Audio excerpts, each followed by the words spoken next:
Hello, Mate to Thrive Nation.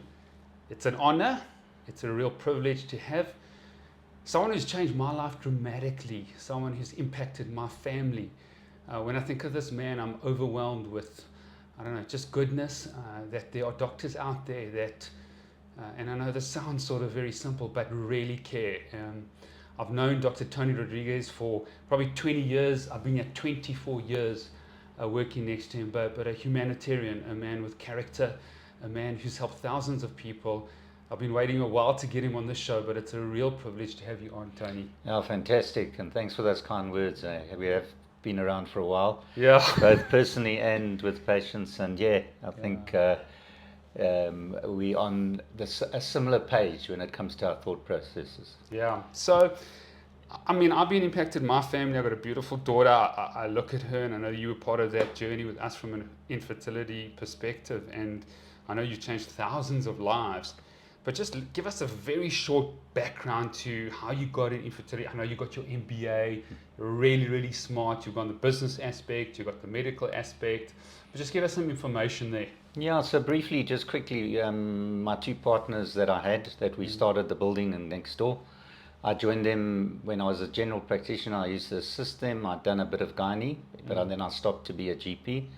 And they started IVF in the country, one of the first private practices in the country.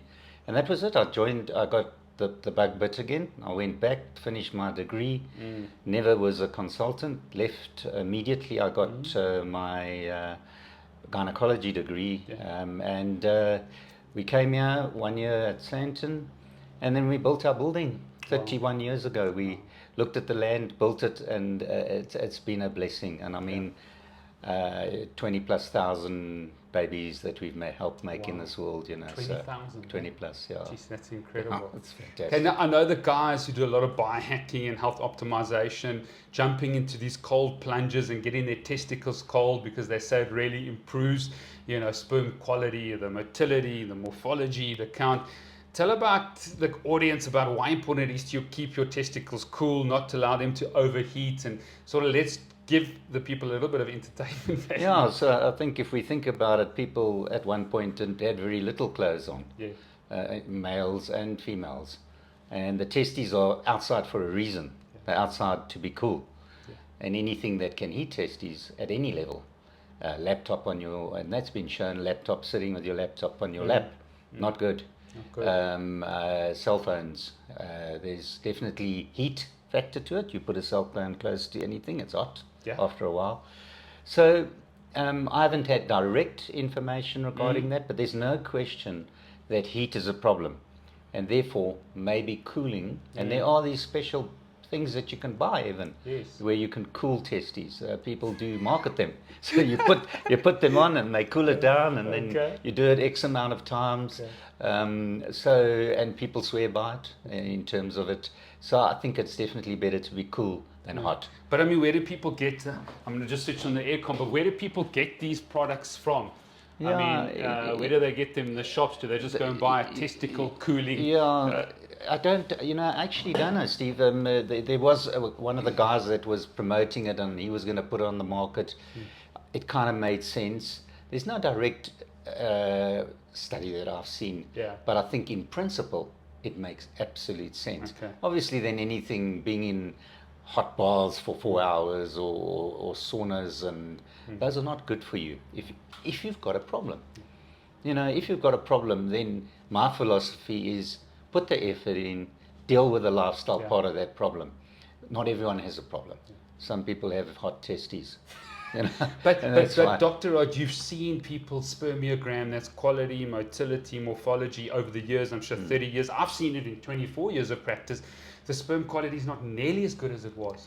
So I think a big part of it is lifestyles definitely change. We know stress plays a big role in all of this.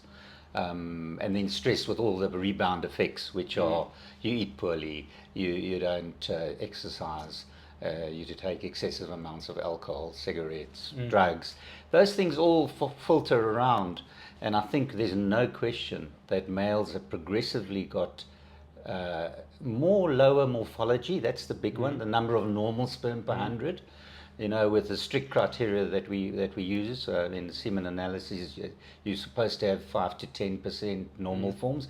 We see 1-2% in the most of the people that we test. But that's significant. Yeah, it's major.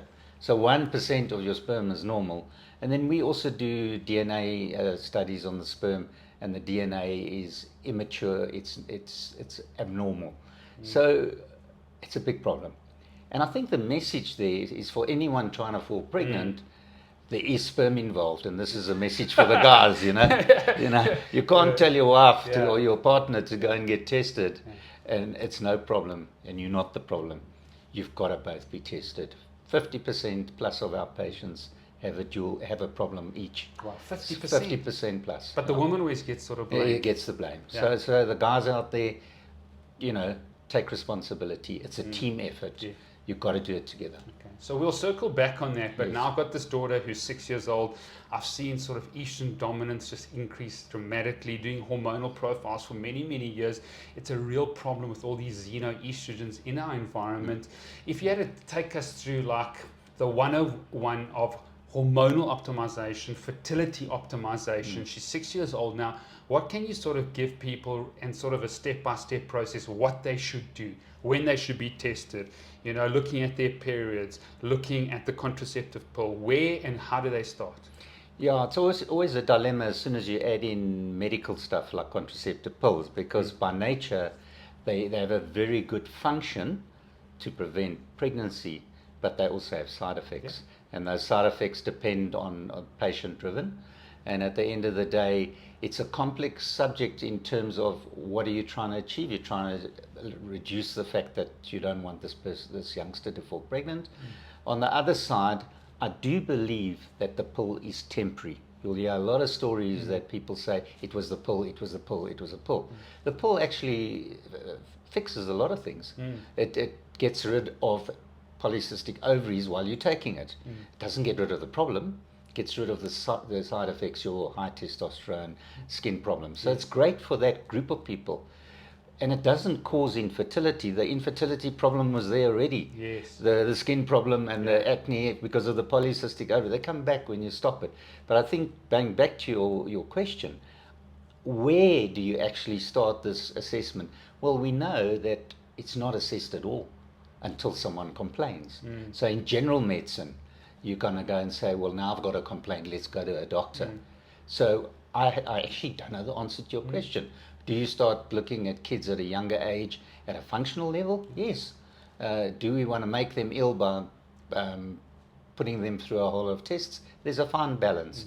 But we see them when they've got a problem, like most medical. But that's often too late. Let's try and do 100%, preventative. So 100%. do they start, if they start with a late period, or I've seen precocious puberty at another level. Now there's research, PubMed research, good research showing that melatonin inhibits these sex hormones.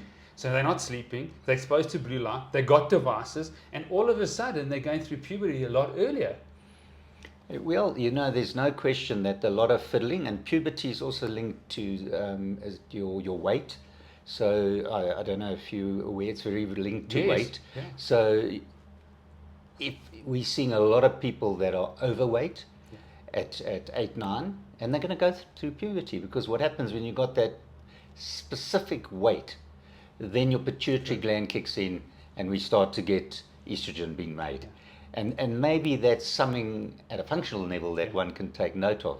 How you manage it, maybe lifestyle, maybe teaching people about diets early, not making it a problem in terms of you've got to be thin and that creates anorexia and creates its own problems. It's maybe even at a parenting level, just making sure the diet you give your kids is balanced and the things that you give your kids are balanced. That's how I see it. I'm very much a balanced life kind of person.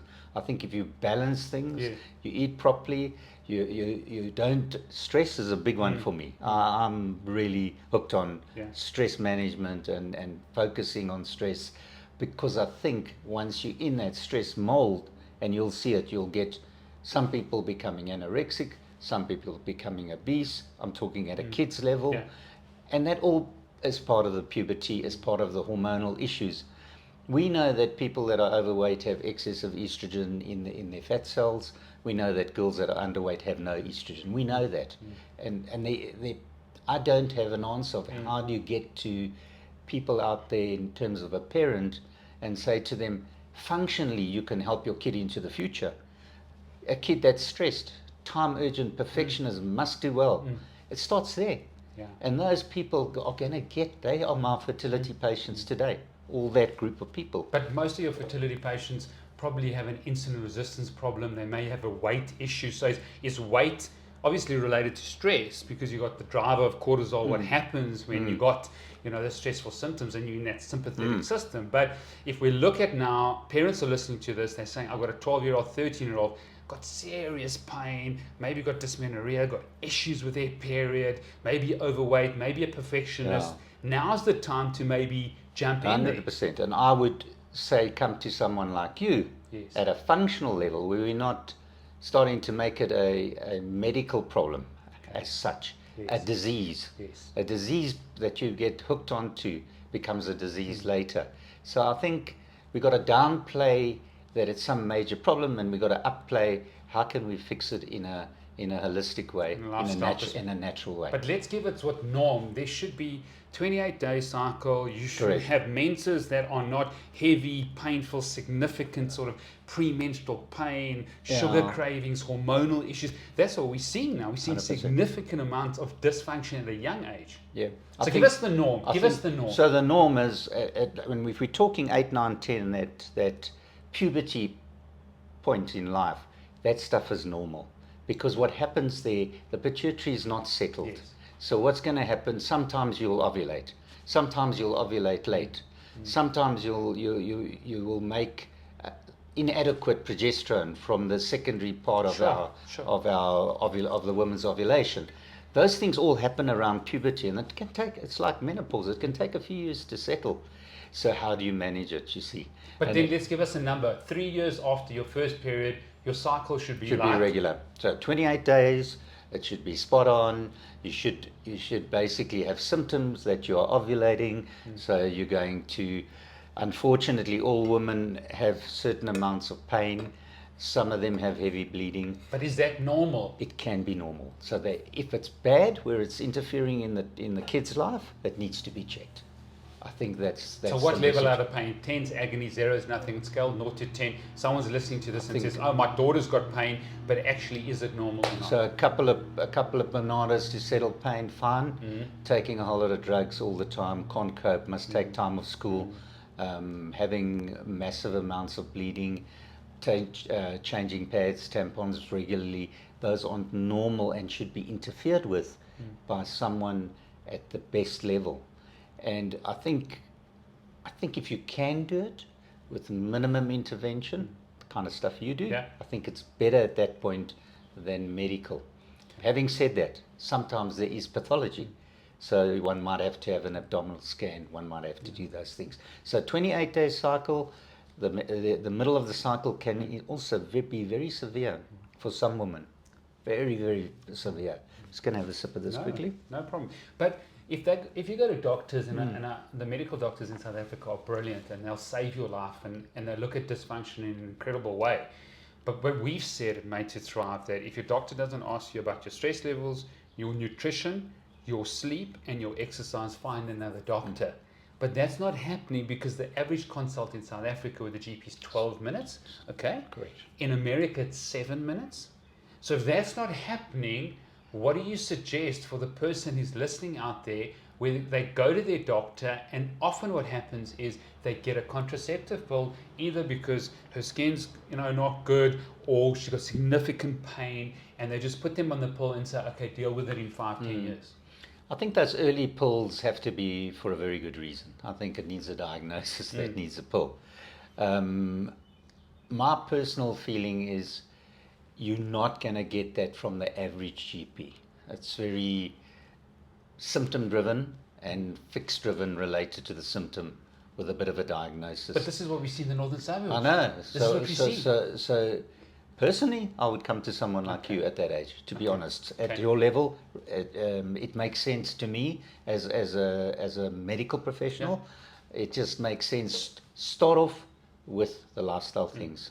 Listen to them.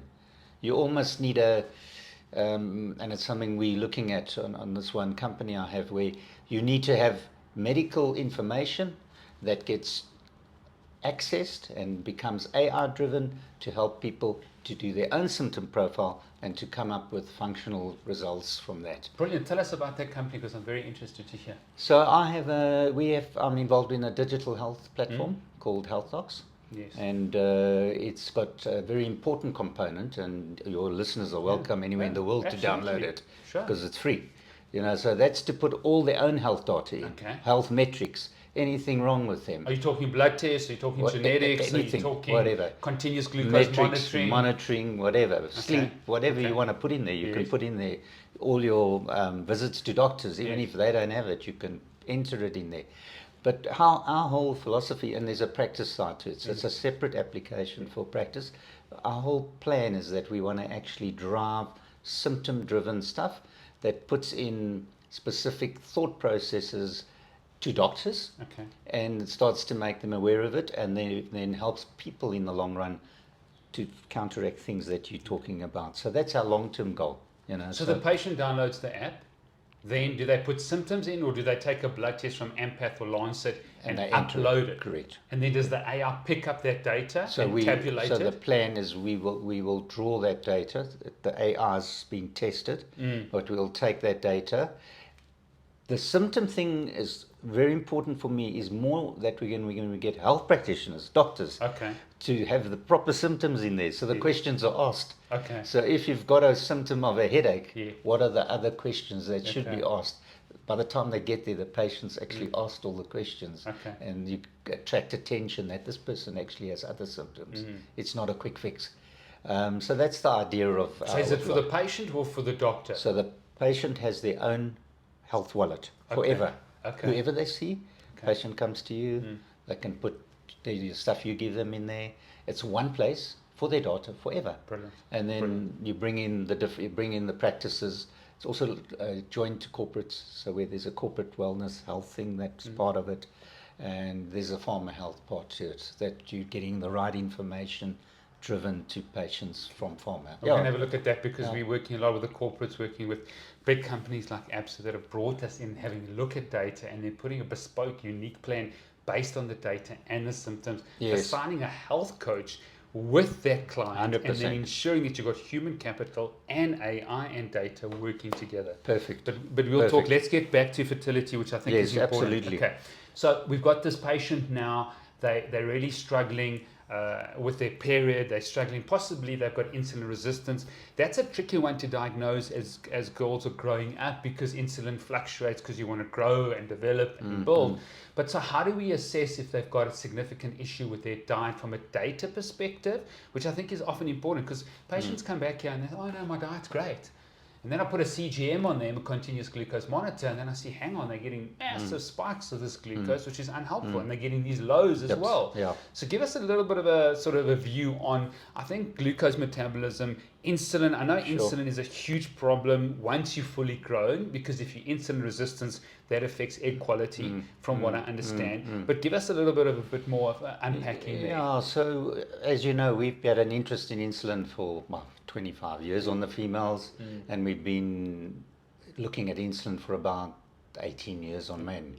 Initially, we just focused on women. We kind of said, well, you've got these problems. It doesn't matter. The egg is bad, and that's why you've got a poor embryo.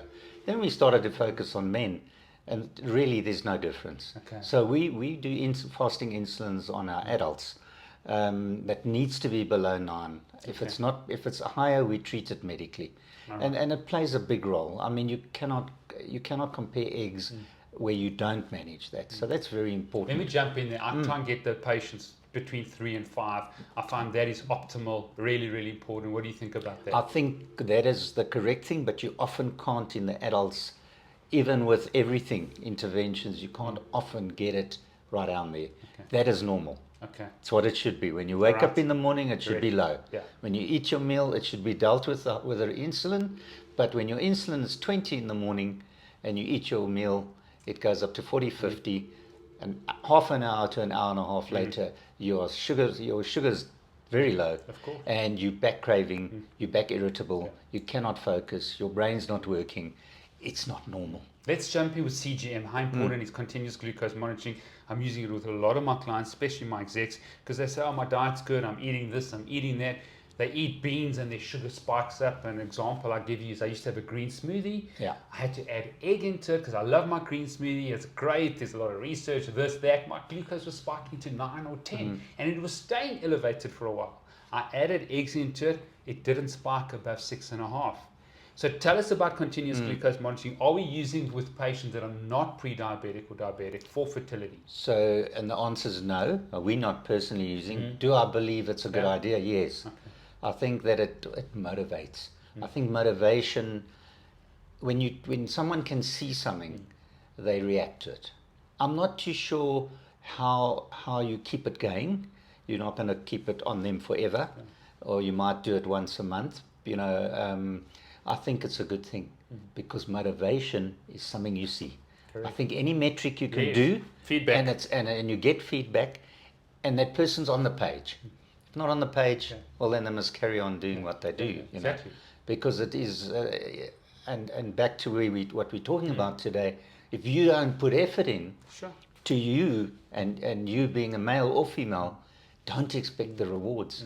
We might get rewards, but we're not going to get it on some people, So that's very important. So do you use the metformin or the glucophage with adolescents that are growing up that have got a lot of weight? Is that where you put it if they've got issues with sort of periods, or adults that are trying for, having a baby, for infertility issues, male and female? I mean, some endocrinologists in the city, I've been shocked, say we should put metformin in the water. That's how important it is. And I've been like, okay, that's a bit of a stretch, but tell me about the use of metformin or glucophage with regards to teenagers that are really struggling, and then also adults. So would you use it in a teenager? I think if their insulin's persistently high and they're struggling.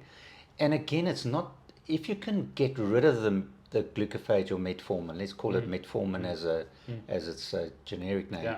At the end of the day, then you should get rid of it. So the principle of it is take this, get your lifestyle right, get your diet right, walk 30 minutes a day. That'll fix it. You don't even have to go to gym, and get those things right, and you'll get off it.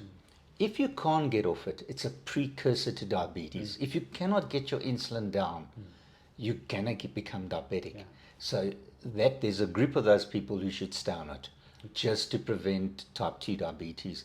And my personal belief is if you took everyone that's not been assessed in the medical world, and we check their insulins at a fasting level, and we've got data for 20 years on this on our computer. There's no question that this is pre-diabetic. It's a simple test. So what do we do in the medical world? We wait for the person to become diabetic. So you got to go and have a finger prick and have your medical aid check you or whatever, and eventually you'd say, oh, you're diabetic. But that's too late. So the youngsters, I think if you're going to do that, if nothing else is working, it's a nice vicious, you get them out of the vicious circle with it, and then you withdraw it, and hopefully that fixes them.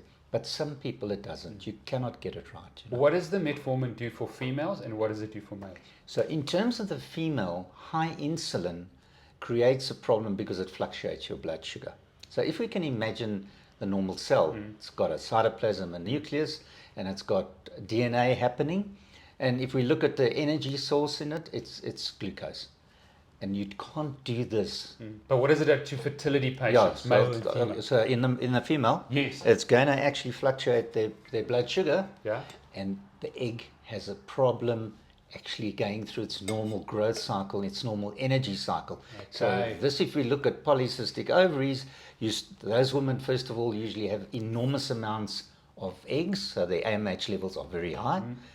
What happens in normal ovulation, there's one dominant follicle. It starts to become dominant on about day 6, 7 of the cycle, and it takes all the other ones out. So you start off with 20 eggs, and by ovulation, there's one egg. The ovary needs to look clean, one egg, it releases.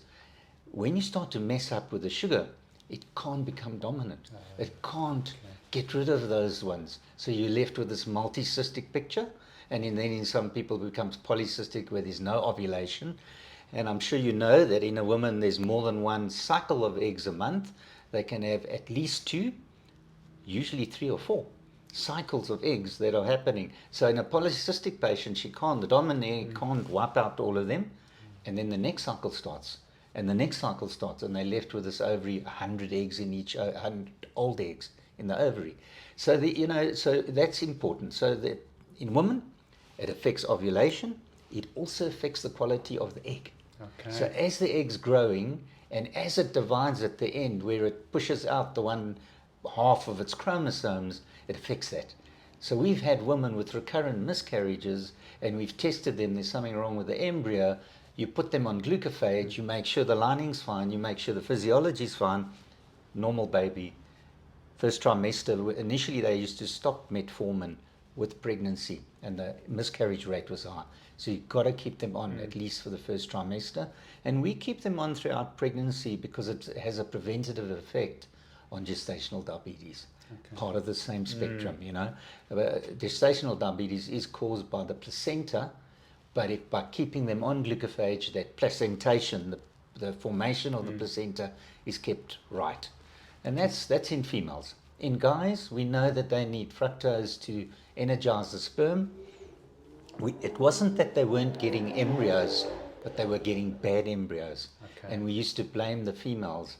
So we then realized that if you've got poor embryos by day 5 and beautiful embryos on day 3, the male can be, that's actually a male factor sometimes.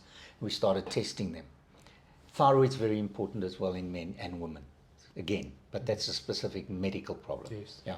Okay, so that's how important insulin is, glucose. That's a very important part of the system. Maybe let's sort of go to thyroid. We've seen a lot of thyroid, Hashimoto's thyroiditis. Right. I've never seen before in practice. I mean, this is 13, maybe 15 years of blood tests that I've had a look at. It's become a real problem. Even the TSH, and we'll talk about what your ideal is. A lot of the endocrinologists say the ranges have changed. Even things like liver enzymes like GGT, when I started looking at it, should be under 20. Now the range has got so big because the sample group is far sicker, which is another issue. So let's talk about TSH, let's talk about thyroid antibodies, 100%. Maybe even reverse T3 to reverse T3 ratio, how important that is in your practice. So in our medical practice, thyroid has been a factor for a long time. In terms of females, the TSH must never be above 2.5. Okay, you've got to watch it if your T4 is very high. Yeah. But you'll usually find if your TSH is above 2.5 and they have symptoms, they're cold. Cold is one of the most important symptoms for hypothyroidism, and it's subclinical. Cold's one, and a low body temperature. Those are important. And then obviously your normal tiredness, dry skin, can't maintain weight. There's subclinical thyroid that is ignored by endocrinologists. Yeah. And we see it because we're seeing preclinical things. The patients walking down rooms are normal. No one would think there's anything wrong with them. But that subclinical hypothyroidism is big. And what does it do? Poor egg quality, abnormal eggs, poor endometrial lining. So if I do a scan, thin lining, I will hunt for the thyroid.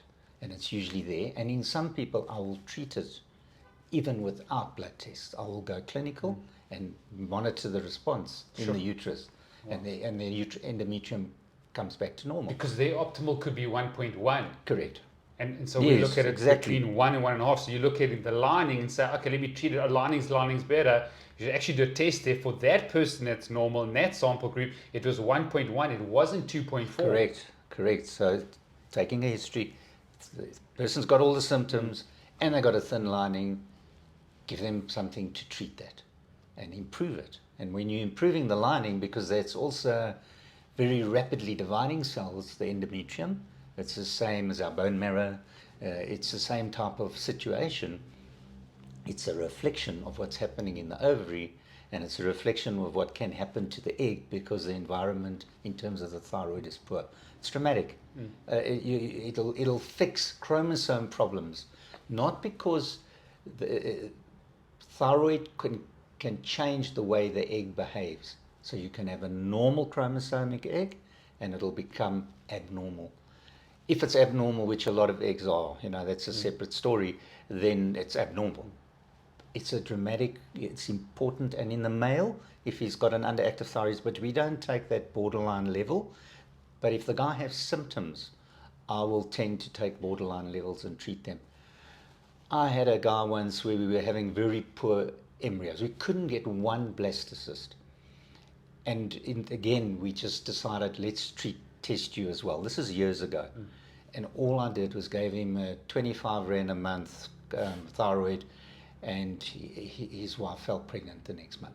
But he was the cause. So because when I tested him, he had an underactive thyroid, no symptoms. Wow. And the guys tend to not have symptoms. Wow, that's incredible. Or they don't tell us that they have symptoms. Either or, I'm not sure which. Good.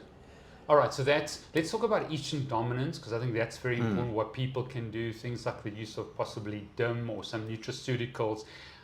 What are the symptoms of estrogen dominance? I'm seeing this more and more. These xenoestrogens out there are causing a lot of issues. Yeah. Maybe also talk about testosterone. There's more testosterone per volume in a woman than estrogen that she's got actually. And the ratio is very, very important. So low testosterone is an issue. In fact, in the last 20 years, I think testosterone levels, baseline levels, have decreased by 50%. Right. This has become a significant issue. Right. So let's talk about those two aspects. So I think on estrogen dominance that might be more significant is maybe estrone rather than estradiol. So estrone's made everywhere.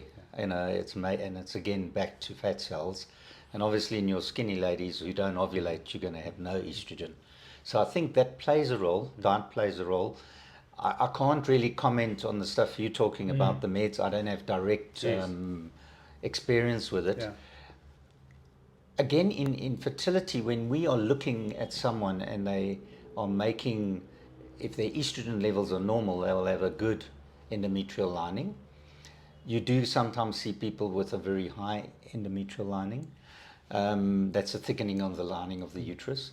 And again, I suppose, Steve, to be honest, at our level, when you're starting to manage that ovulation and things, I don't see it quite the way you're seeing it, because there's a lot of symptoms that you're seeing that are corrected by changing the ratios.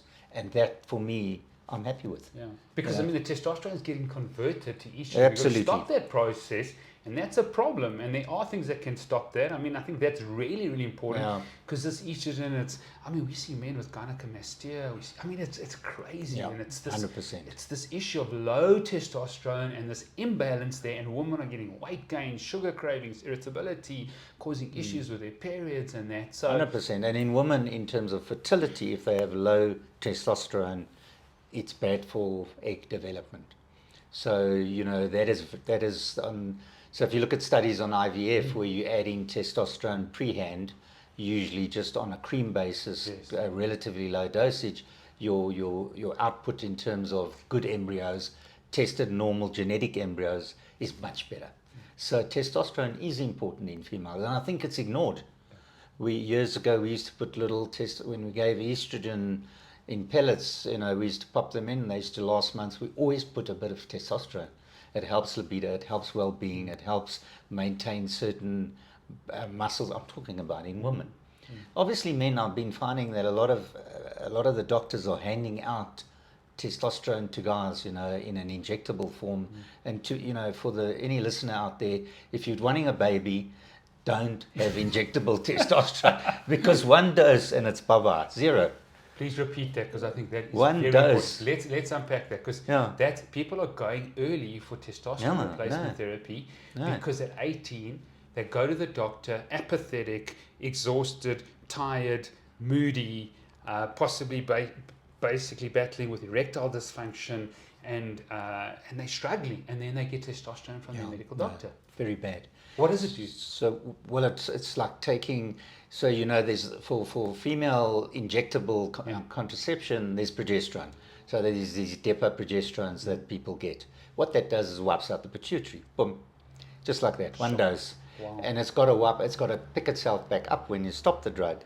So some women that goes back to normal quickly. Some women can stay without periods for a year or two. Even with all the stuff we do, you cannot get them to restart. You can't switch it on. Same with the guys. One dose of Nebido, one dose. Wow. Zero. So a guy For goes. how long? Now you got to switch it back on. You got to switch it back on, and you don't know how long it's going to be to go on its own. So the reality is, no one should be. If you want a baby, you shouldn't be taking testosterone, and it's dramatic, and it's sad that the doctors out there are handing this out. Actually, you can't have someone who's going to see me a month later, and someone gave him Nabita the month before to say your testosterone's low. Take this. That's a contraceptive. It wipes out the pituitary, takes away the sperm, and the principle of it is exactly back to basics. Get the lifestyle right of that person. Add in the natural stuff. Get your sperm to work again. The sperm will make the testosterone. The testes will make the testosterone.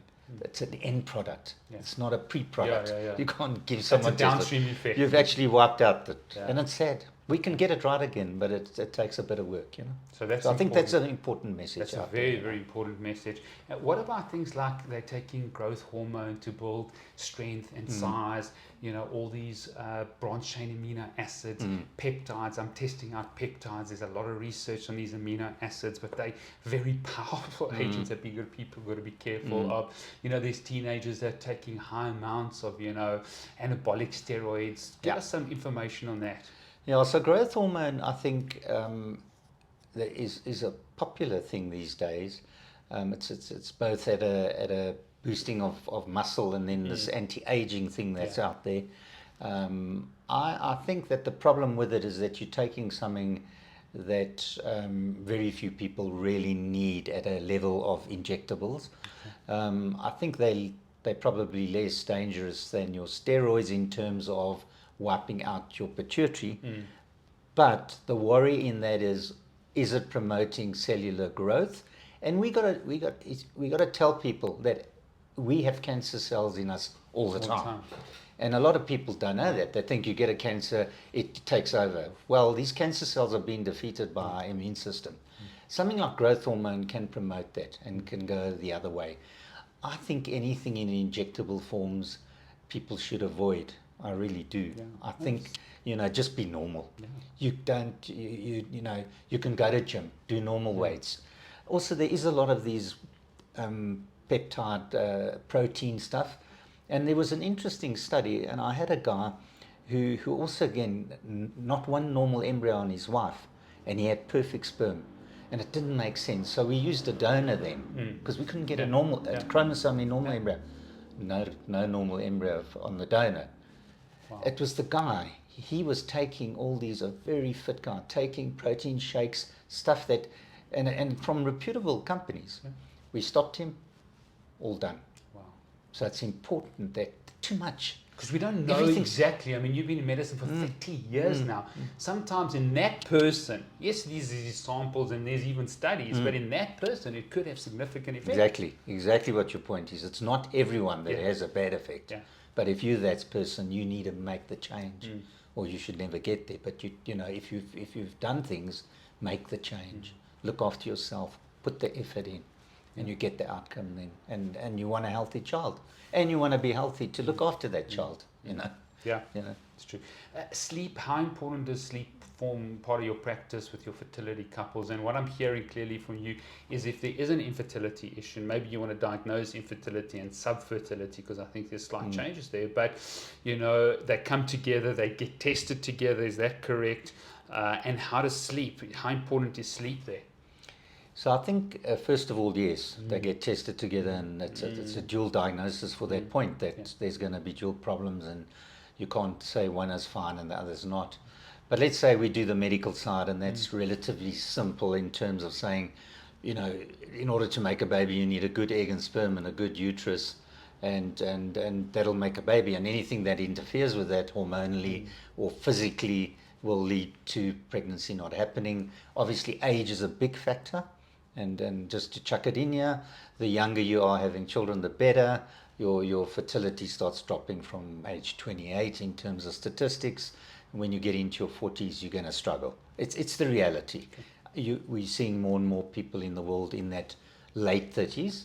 And in fact, donor eggs are actually growing as the biggest in the world at the moment. That's just because women are having their babies later. So I lost my train of thought. Yes, we are talking about a couple coming. They tested Yes, both of right. them, which is very, very important. And then I said to you, what we need to do with them is, how do you test them? You test them together. And then nighttime. Correct. And sleep. Sleep. Yes. So sleep is back to my story. Lifestyle stress is a sleep disturber. And you need to analyze that and say, if you're not sleeping well, why aren't you sleeping well? You're either overworking or you maybe taking too much coffee, your lifestyle's wrong, maybe alcohol. So, sleep is important. There's no question. How much sleep? There's so much variation. From my point of view, I think if someone's having 6.5 to 7 hours a night, that's adequate. Okay. There's a big study I've read at the moment as the older you get, you can have a bit less sleep, but not too little. Okay. And that's fine. That's acceptable. So I don't know the answer to where's the exact sleep, but I think sleep is important. What about, at Mate Thrive, we look at deep sleep, Yes. REM sleep, all the different sleep cycles. We use an Aura ring. And although it's not so accurate with regards to a sleep study, it's precise, which means it makes the same errors. We trend all these sleep cycles. If we improve deep sleep and REM sleep, I see a significant change in hormonal profile, even in cortisol. Obviously, we've got all these interventions. Those sleep cycles improve because of the hormonal changes like cortisol and that. So that could be uploaded to the app, surely, the sleep data, and then the practitioner can see what's happening. Absolutely. But I think sleep at that level there's no question that it affects cortisol. There's no question about that. There's no question that your diurnal rhythms and things are important. How important it is to estrogen and progesterone on its own, in the medical world, no one's ever directly tested that, which is interesting. So there's something that one can look at there. I think the more we give people in terms of this stuff is not normal, and by making it normal, we're going to get somewhere. It's back to that little metric. The metric helps the person to understand they should do it. If you just say go and sleep or go and eat right, there's no metric, and there's no motivation. And unfortunately, as humans, we need motivation. It's true. I mean, we've seen this with alcohol, Dr. Rod, that if someone has it at lunch versus dinner, the sleep cycles change dramatically. So someone says, I want a glass of wine. Okay, well, have it at lunch, because if you have it at night, it destroys your REM and your deep sleep, which is crucially important. Well, you wake up better, subjectively you feel better, and the objective data shows you that. So this is something very small. Eating early when the sun's out dramatically changes your sleep and improves your cortisol. And I think the Mediterraneans have got it right. Your big meal should be at lunchtime, and a little soup at dinner, and lots of siesta. No, it's true. But let's talk about libido. I think that's a huge issue. How often people should be having sex from a health perspective. I know there's been some studies not to ejaculate too often, then having too much sex is an issue. Just tell us about the normality of that and the normalcy of what should be happening. So in terms of fertility, you can have sex whenever you want around ovulation. Okay. Once a day is not going to do anything. It's not negative. This have to build up for 2 days is nonsense. Also, the other side of it is important. You only need to actually have intercourse once at ovulation. We know that. Children fall pregnant at 15, but they fall pregnant there because their physiology is right. Their mucus, which keeps the sperm alive and transports it into the tube, is fine at day 8. And goes right up to day 15. So your window of fertility is high. So anyone that's super fertile, 1 day of intercourse is fine. There is no science whatsoever to say you have to skip a day. If you feel healthy enough, and I can tell you, someone with high insulin, problems like that, poor lifestyle, they're going to battle to do every day. They might battle to even have intercourse 1 day. So those things all play a role in libido, back to the testosterone level, back to the testes not working properly, make it work properly, get your lifestyle right, libido will go back up. It happens in conjunction with lifestyle. So I don't think that message is if you feel like having intercourse, and around that time, don't worry about how many times. And don't be obsessed that you have to have it 20 times. You need one intercourse around ovulation. If your physiology is right, it'll work. if your physiology in the woman's not right, and we have an interest in mucus, and that the mucus must be right, and the cervical mucus during the time of ovulation. It's the biggest cause of infertility in our practice.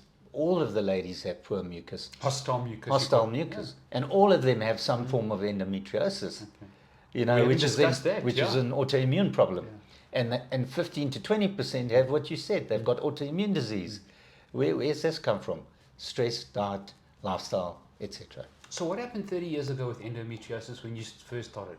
Was it far less, prominent? I mean, did people have far less endometriosis? So we were seeing less percentages, but Mandy and I when we wrote our book 24 years ago called Faster, Better, Sicker, we did that as a result of a study we did on stress and then doing laparoscopies and diagnosing endometriosis.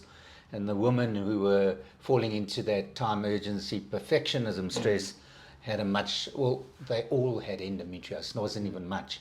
Compared to the woman who was that type B chilled, they had no endometriosis. But let's maybe define endometriosis. Yeah. You say it's autoimmune. Are there blood tests like inflammatory markers like hsCRP, possibly interleukin 6, interleukin 10? Any of these sort of advanced functional medicine tests that people can do to diagnose endometriosis? Now, the problem is, so first of all, what is endometriosis? Yes. So endometriosis is the endometrium, which is the lining of your uterus, where the cells actually form somewhere else. So the same cells are somewhere else, and that somewhere else is in the abdominal cavity usually.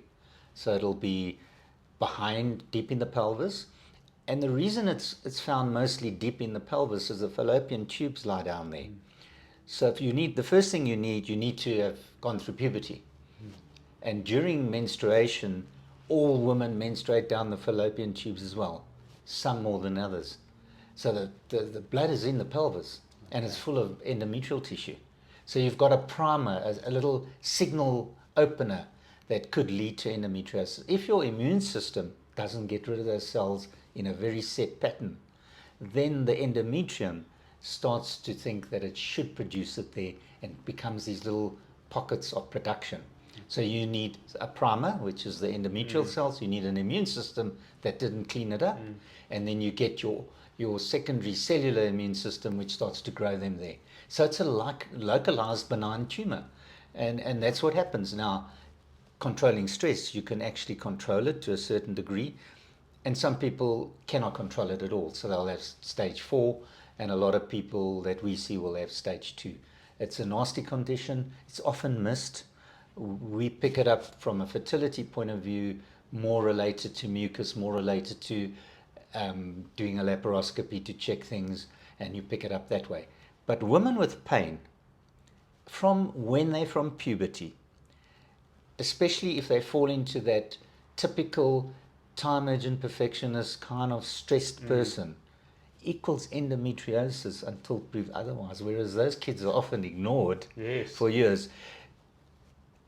The ignoring to some degree is not bad, because we don't want guys doing operations on them unless it's necessary at that young age. But you can manage it by other means, So try and explain this to me. A lot of young girls have come to me with significant pain, period pain, when they're having their menses, premenstrual cravings.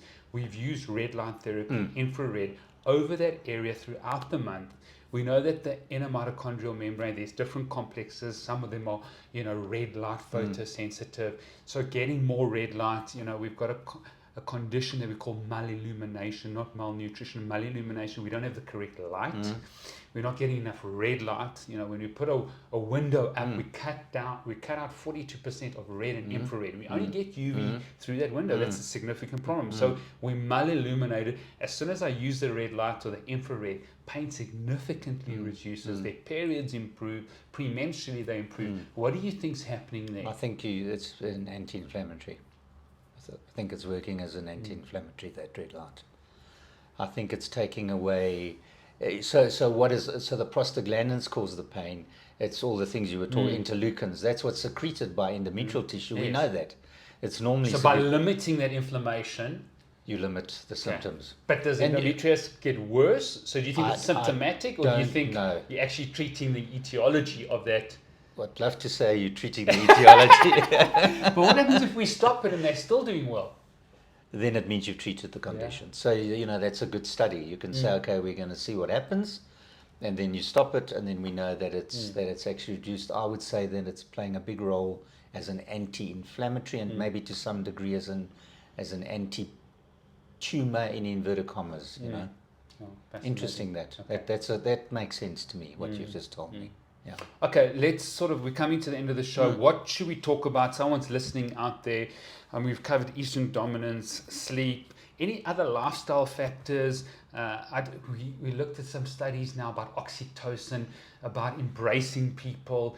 It takes about 20 seconds to get the most amount of oxytocin released, which reduces cortisol, this cuddle hormone, how important it is. Now, COVID's caused a lot of problems because we're not as physical, we're not hugging as much. Correct. People that are alone, they're not getting that embrace, they're not getting oxytocin. Maybe, what else would you like the audience to... So I think that stuff is good, what you're talking about. I think... laughing is the best anti-inflammatory. I mean, it's the best immunological thing that you could ever. An hour of watching and just blowing your mind laughing, and you measure those people's stress levels, and then you look at it from a immunological point of view. They've shown categorically that it absolutely is one of the best things. So.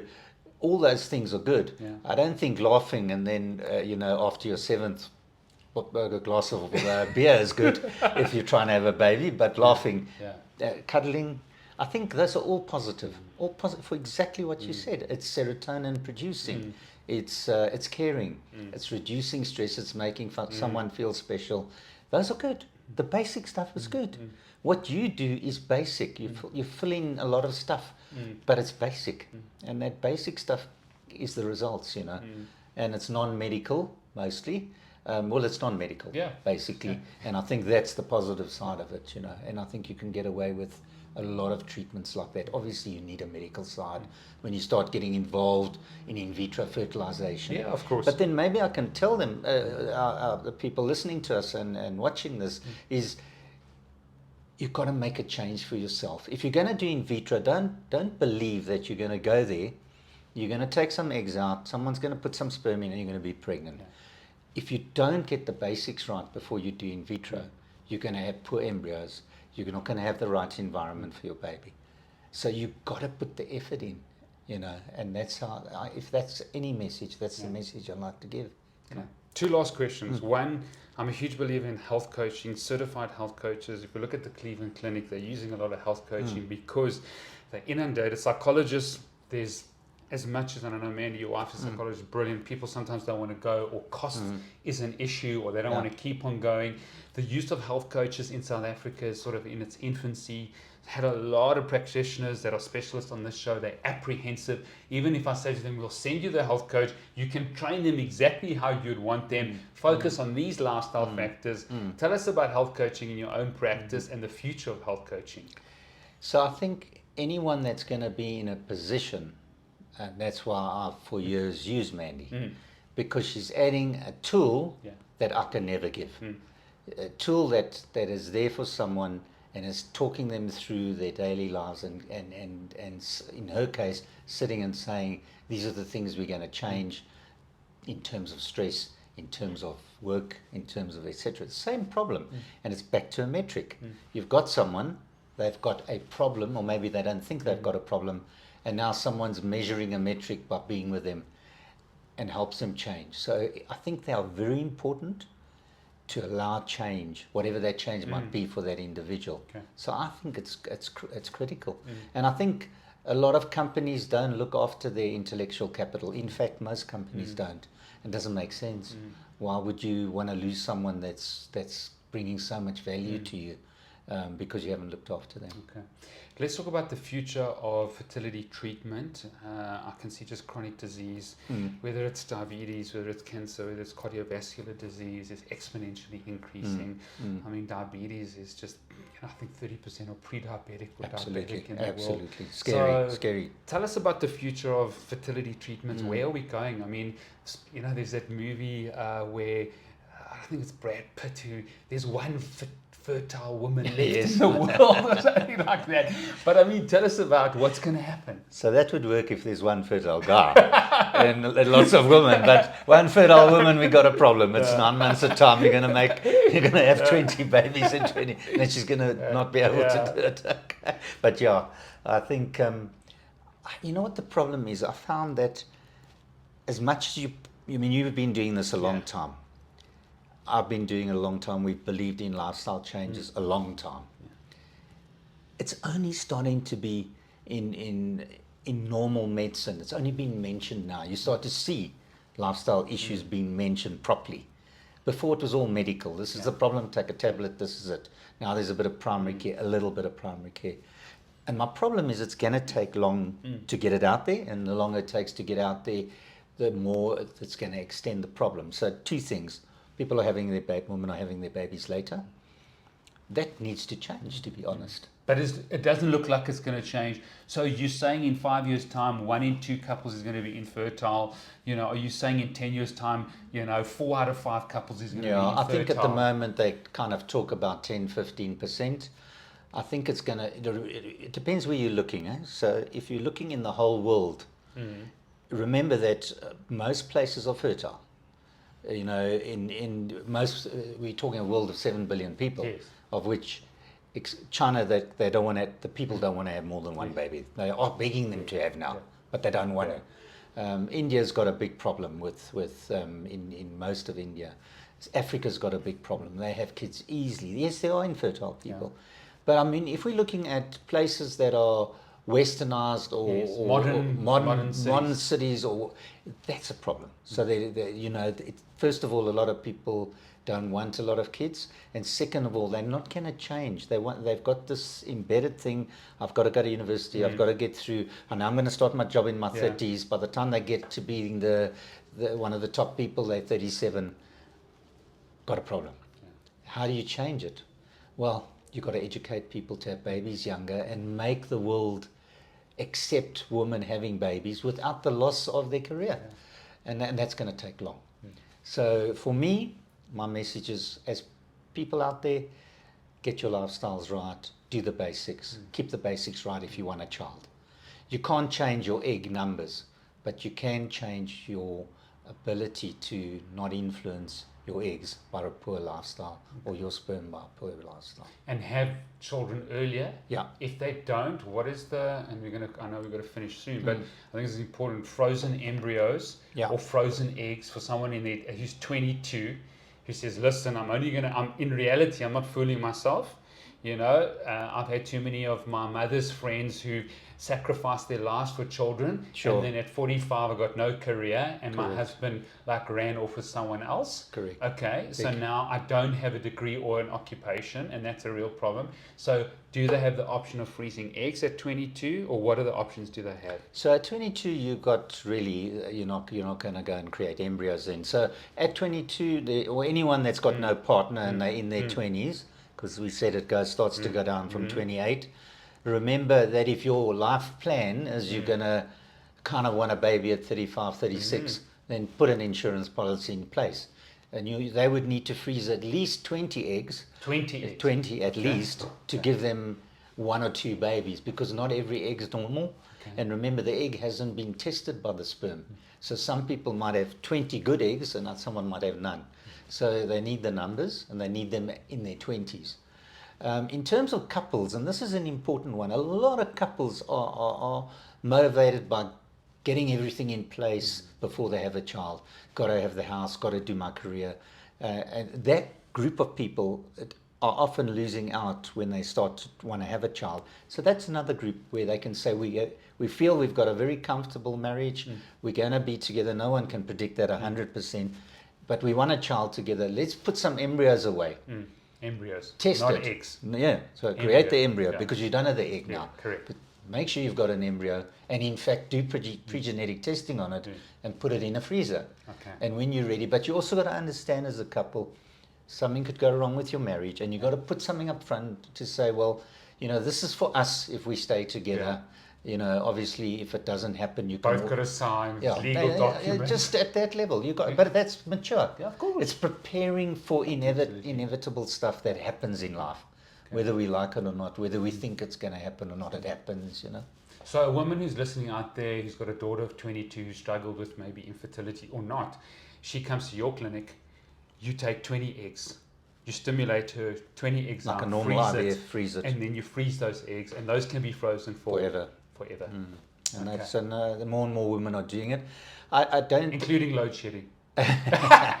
Well, the good thing about the freezer doesn't need. It's got liquid nitrogen in, and it's got very sophisticated ways of filling it, but it doesn't need too much Doesn't need electricity. But we don't have a problem with that, thank goodness.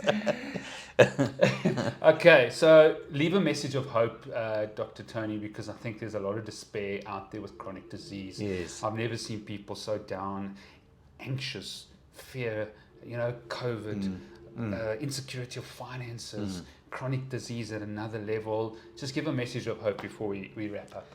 Yeah, I think that having helped 22,000+ people in our practice have children, there is medical hope, but I think finding themselves and enjoying life at a level of people life. I'm talking about interpersonal stuff.